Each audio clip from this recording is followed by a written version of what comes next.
I don't remember how old I was when I first was sitting in a pew and the music minister said, all right, everybody turn to hymn 191, and let's sing, I Have Decided to Follow Jesus. But to me, that hymn is such a powerful thing to sing. It says, I've decided to follow Jesus. I've decided to follow Jesus. No turning back. And the first lines just repeat, I've decided to follow Jesus. And then it says, though none go with me, I still will follow. And that repeats, though none go with me, still I will follow. No turning back, no turning back. And then the last phrase, it's just a simple really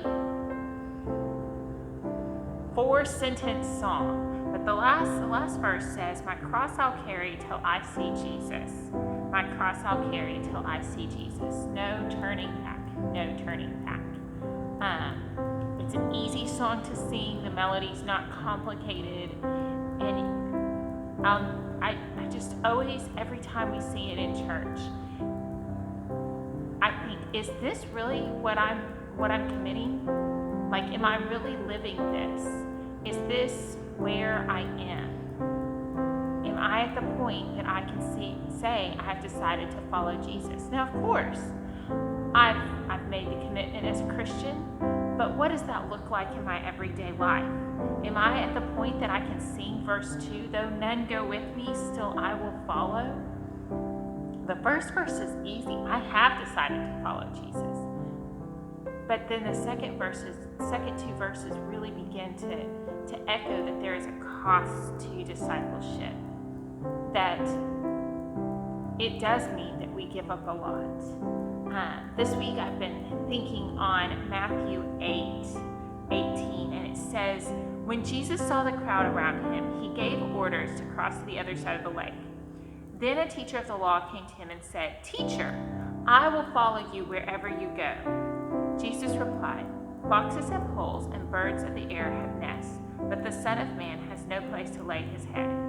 Another disciple said, Lord, first let me go and bury my father. But Jesus told him, follow me and let the dead bury the dead.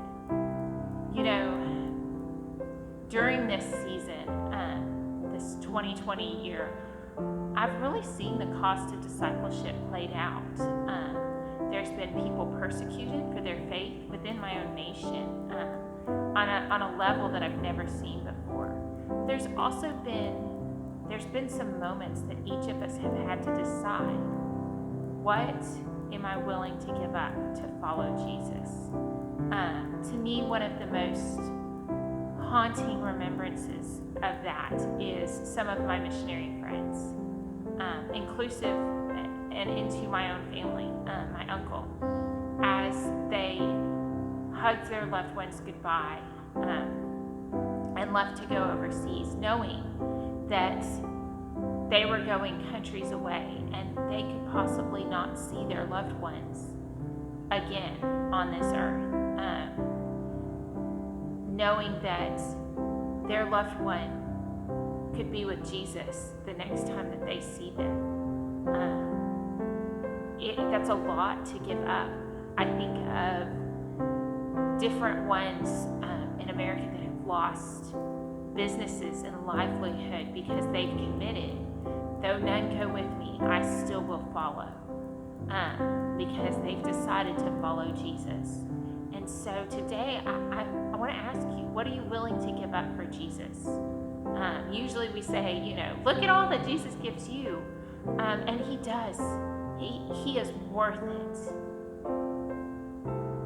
But I think that when we ask ourselves, what are we willing to give up for Jesus, we realize the depth of our own,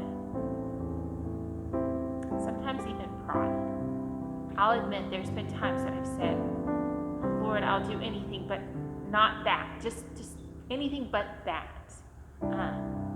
In a very Jonah-like statement, like, I'll share the gospel with anybody, but not those Ninevites. But Jesus tells us, he says, follow me. Anyone that wishes to follow me must deny himself, pick up his cross daily, and follow after me. But he also says that he is the bread of life. He also says he's the living water. He also says he's the light to the world. You see, because true followers of Jesus and the followers in the Bible and the people that wrote this unknown author, this folk song from India, the writer of this song knew, the disciples knew, men and women throughout centuries knew that even if they had to give up the whole world, they were gaining Jesus. So what are you willing to give up to follow Jesus? Are you willing to give up your pride of being right? Are you willing to give up your safety, your security? One of the big ones this year has taught me, am I willing to give up my plans for Jesus? This year has not gone according to plan, which I didn't think I was such a person that loved to have a plan, but apparently I am. And this year has really challenged me. Am I willing to give up my plans? Am I willing to give up having a plan to follow Jesus, to trust that his way is better than mine, to trust that he knows better than me? In the words of this hymn, I've decided to follow Jesus. No turning back. No turning back.